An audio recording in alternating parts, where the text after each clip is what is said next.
As just one part of the episode, he made fun of Dean Cain, who at one point was an actor or whatever. He was the worst Superman ever, I think, at this point, certainly in the 90s.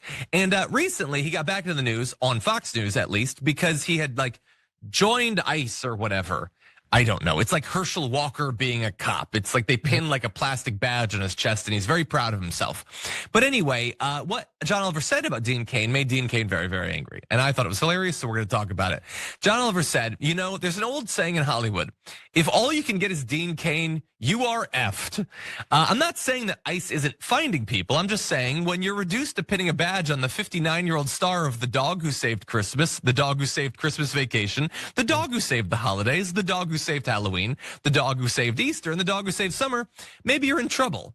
Although on the plus side, no need for that guy to wear a mask because the chances of anyone recognizing him are effing zero, which is very funny. Except if you're him, he wasn't a fan of that. So he tweeted, he stole that mask joke from the internet. And let's just pause there very briefly, because the idea that Dean Cain doesn't need to mask because people won't recognize him is not such a specific and unique joke that John Oliver couldn't have thought of it independently. But even if he didn't, I love that Dean Cain's defense from this joke is, no, that's not funny. Everybody says I'm irrelevant, which is not really a defense when you think about it.